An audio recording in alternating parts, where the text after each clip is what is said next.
So good morning, everybody. We're going to start with a little review of the warm-up, looking at this code. So it starts off a variable, an integer at 0, right?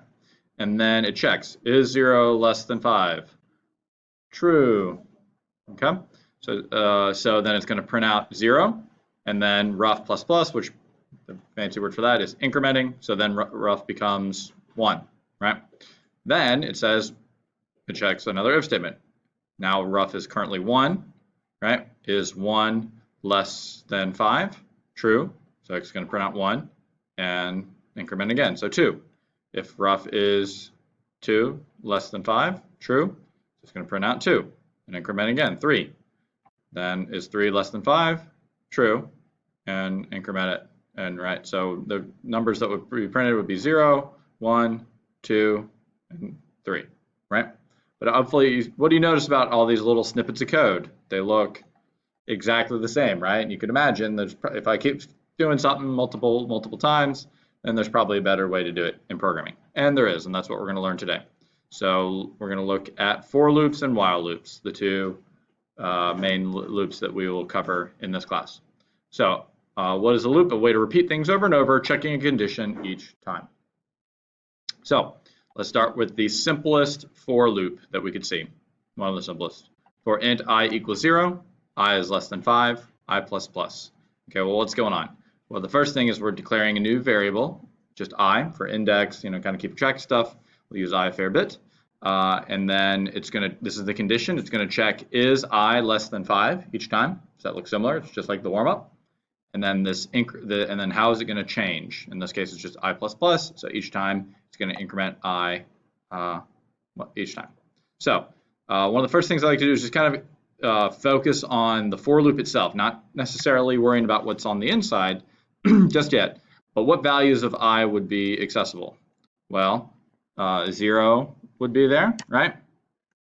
Then 1, then 2, right? It's incremented. Then 3, right? 3 is less than 5.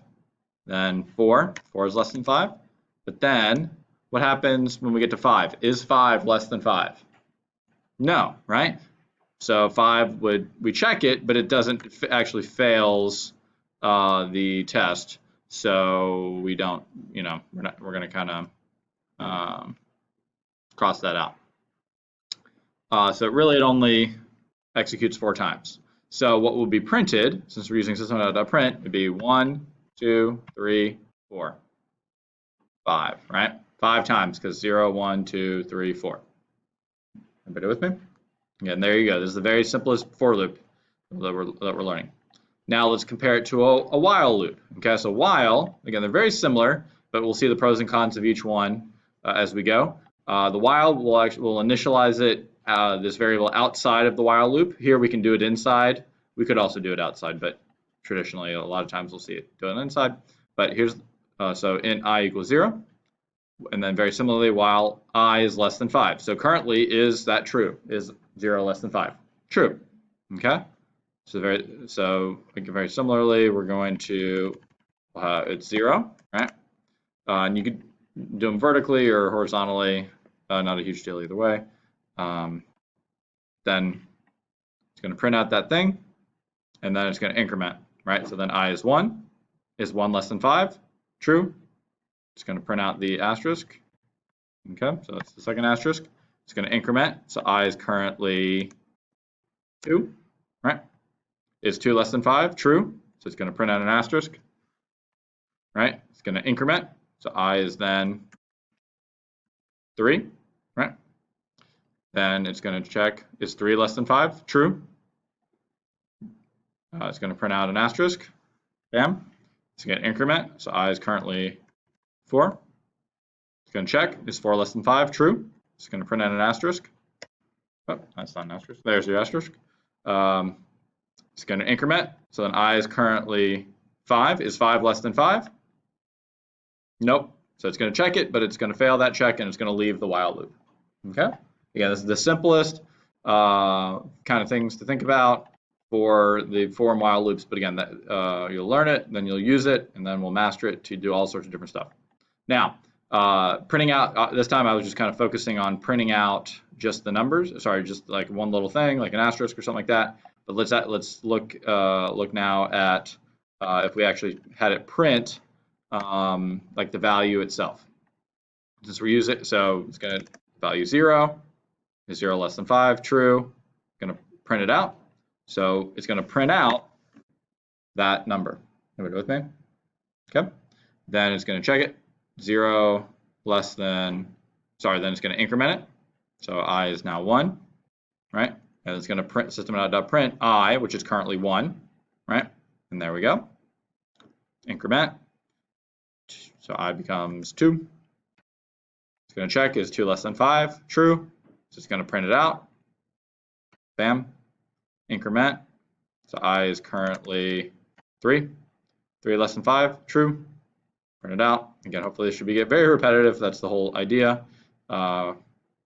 Increment it. Is 4 less than 5, true. So it's going to print it out. Then it's going to increment it, the potential I, but 5 again fails the test. So we want to cross that out and get rid of it. And so those values that are printed right there are the values. So, and then finally, similarly with the while loop right here, I'll leave it to y'all to check and kind of trace it. But again, you're just printing out that value and incrementing it each time. Similarly, we could, the next kind of complicated one we could do is still pretty straightforward. My potential I, let's investigate my potential I's. So 0, right? But now instead of incrementing by 1, we're going to add 2 to it, right? So after 0 comes 2, right? I equals I plus 2. And then the next one, after 2, 2 is less than, so it's going to print it out. Sorry. Then after that, I equals I plus 2, so the next I value is 4, right? It's going to print out 4. Then 0, then you change it by 2 again, but so the next value would be 6. But is 6 less than 5? No. So there it is. It just prints out those number of things. And again, very similarly with the while loop, we could trace it and run it, but you're going to get that same thing. So again, these are just the very simplest syntax and understanding of for loops and while loops.